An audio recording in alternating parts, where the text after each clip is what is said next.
So this is so true when you're dealing with a narcissist right here. They will 100% make you feel bad for whatever you do to them. And if you're new here, I have narcissistic personality disorder. So narcissistic people, once you wrong them, they hold on to that forever. They really will not ever let it go. So if you're arguing about something, they'll bring up something that you did to them 5 years ago, like you just did it. If you lie to them, like even if it's a small lie because they made you feel uncomfortable, like it's not a huge lie, they just made you feel uncomfortable and you just lie in a moment, then you tell the truth immediately, they will hold that against you. You're a liar now. If you cheat on a narcissist and they find out or you confess to it, you might as well just leave them alone because they will never, ever forgive that. Ever. They won't ever look at you the same. They might not get rid of you. They might not discard you, but they will never, ever look at you the same. And they will weaponize that against you for the rest of your existence. And sometimes they'll try to get even on you. And when they get even, if you find out, they'll just like, well, you did it first.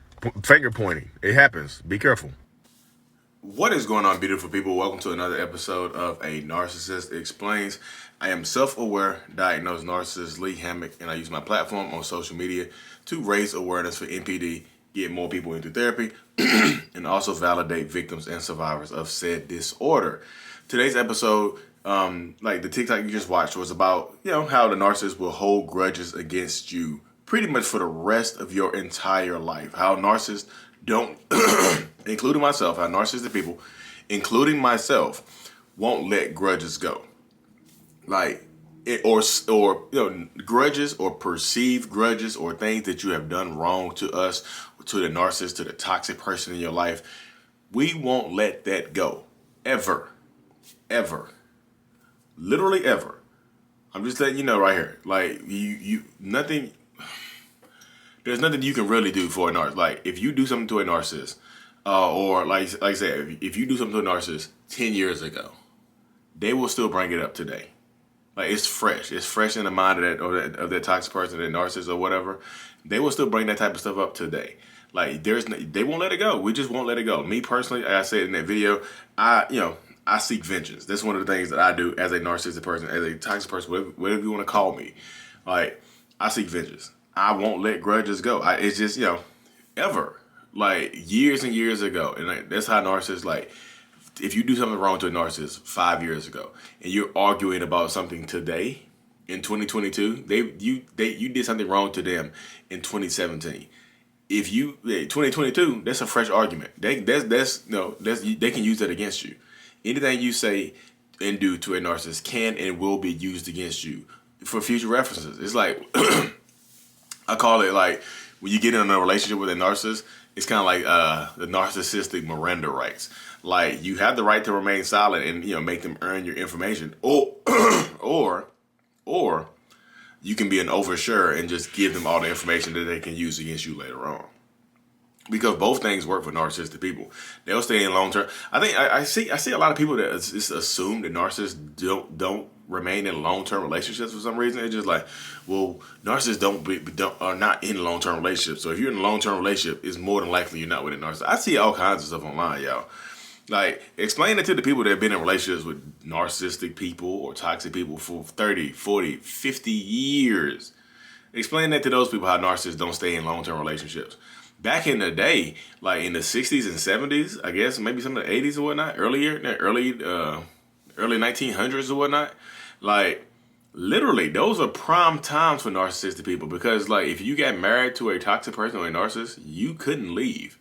Divorce is still kind of frowned upon today in the religious community, but like, you couldn't leave back then and there. So it was like, perfect time for a toxic environment. That's why I tell you, y'all be wanting that 30, 40, 50 year love like your grandparents had, but your grandparents don't even talk no more. They ain't talked in 15 years. They only communicate when the grandkids over there. Y'all want that grandparent type of love. Some of that love was forced. They not happy. Take that into account when you're making decisions, when you're thinking about your love life and dealing with toxic people. Like, I don't want to get divorced because I want that grandma and grandpa love. All right. And here you go. Served up on a nice, toxic platter and things like that. So even if you apologize to it, like, narcissistic people tend to stifle your voice, tend to make you nervous. You're nervous to talk to them sometimes. So you're going to make mistakes. You might lie really, really quickly. You might tell like a little white lie, irresponsible lie. Like, Did you used to talk to that person? And you'll be like, no, I didn't. Yes, I did. I'm sorry. You make me nervous. That's a lie right there, y'all. That's a lie. Even if you immediately correct yourself, no, you just made me nervous. I'm sorry. I did used to talk. I did used to talk to that person. We dated in college or something like that. You're a liar now. You understand that, right? That little lie is just you just planted a seed, a little lying firm. You mean like a little lion bush? The little bush. The little seed you just planted, the little lion seed you just planted, lying, not like a roaring lion with a mane. I'm talking about like a little lying seed, like a liar, like liar, the liar seed. You just planted a little seed, and that's gonna go to a little lying, big ass liar bush with a bunch of liar fruit hanging from it. You're a liar now. You just are. And every time, look, it's a little liar fruit tree now. Every time you bring something up that the narcissist doesn't like, every time you catch them in a lie, every time you say something, every time you disagree with them, every time you make them insecure or they suspect you of something, guess what? They're gonna go outside to that little liar tree and pick a piece of fruit on there, a piece of rotten lying fruit, and just say, hey, what about the time you did this? You remember the time you lied to me about who you used to date 20 years before we met? You remember that? You remember that? Why is that valid right now? It's not valid right now. It doesn't matter. Did you do it or did you not do it? Did you do it or did you not do it? If you say yes, yeah, I did that, you're done. Only thing, a lot of times when you're arguing with a narcissist, like, if you agree, they'll try to get you to agree with them on something. Even if it has nothing to do with the current argument or the current conversation, they want to get you to agree to something. Because if they can get you to say yes, they got you. I promise you they do. They feel like they got you. They're going to think that they got you, and they're going to treat you like they got you. I promise you. You're going to be like, damn, you got me. I know. So did you not lie 14 years ago about a relationship you had 20 years ago? Yeah, I mean, but you name it. So we agree you're a liar, right? So why would I believe anything you say out your mouth? Got you. You can be like, look, you never get paroled.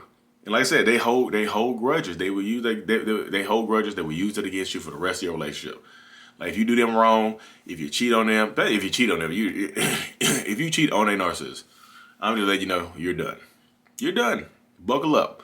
Get ready for a ride. You're going on the guilt trip. Every time you bring something up, if you cheat on a narcissist and they forgive you, they're going to punish you for the rest of your life. I talk to people. How do I get them to forget that cheating? You don't. You leave that person because if you don't want them to bring it up constantly in an argument, constantly every single day, you don't want them to, you want to have some friends and not be questioned when you go out, you need to leave that person because that's it right there. I know people like, Lee, you normally don't tell people to leave, but your wife stayed with your cheating ass. I mean, we're not about her cheating. Your wife stayed with your cheating ass, Lee. You tell everybody else to leave, and your wife, there you go. You have it. I'm just saying. We just don't let it go, y'all. Like I said, I've cut friends off that I had for 20-year friendships that I just cut off because they got on my nerves. I'm like, you're done. You're done. I felt like they wronged me or didn't give me credit for helping them out or something like that. You're done. You're done. 20 years, done. Never talk to them again. My wife thinks it's crazy how I can cut people off like that. So you just cut one of your friends off you have for 20 years. I'm like, so? He did me wrong. That's what he get. And she's like, was it that major? Yes, it's that major. You don't take stuff the way I take it. You know? But y'all a friend for 20 years. I don't care. I don't care. That person wronged me. Good luck with your life. Good luck. I'm gonna do me. You do you. Peace. I hold grudges, y'all. I'll never let that go. Even if I ever become friends with that person again, I won't let that go because now I don't trust that person. Narcissists hold grudges. They will hold grudges and use it against you when it's necessary. So I tell people all the time, if you're dealing with a toxic person or a narcissist, and you feel like you're going to argue about the same things over and over again. You just are. Anytime you catch them in a lie, anytime you catch them doing wrong, just get prepared. Just be prepared for them to throw whatever they brought up, whatever you done in the past. Just get ready to bring it up again. Get ready to talk about it right now. Just do it. Because you're going to talk about it, you're going to argue about it, you might fuss and fight about it. So that's part of the crux right there when you're dealing with a toxic person, is that they're going to bring up the same things over and over and over again. And you're going to be mad as hell. Now, how do I get it to stop, though? The only way you can't get it to stop because they're going to keep doing that. But you got to bring it back to the topic at hand. Like, we're not talking, we can talk about me later. We're talking about you right now. But what about you? What about what you did 25 years ago? We supposed to let that go? I'm supposed to let that go? I'm supposed to let that go? Well, we're not talking about me right now. We can have a conversation about me later. We're talking about you right now. No, I want to talk about us. We supposed to be a couple. I want to talk about us. If I'm talking about us, then I can talk about you. Blah, blah, blah, blah, boo, boo, boo, boo, beep, beep, beep, beep. That's what you're going to get. I'm just telling you. Is this the life that you really, really, truly want to live with somebody else? Like, honestly. Because this is it right here. They're going to hold grudges. They're never going to ever forgive you about anything. And, like, anything you say to them will be used against you. Like, anything. Like, this is how it is, y'all. This is your life. You choose to stay in a relationship, this is your life. I'm like, Lee, that's kind of harsh. I'm just telling you the truth. Is it not your life? Yes, it's your life. This is your life. You only get one to live. You get to choose how you want to live it. Anyway, y'all, thank y'all for tuning in to another episode. Like and subscribe for more. I'll be going live here probably tonight. Probably 8 p.m. Eastern Standard Time. Thank you. Mental Illness is out. Peace.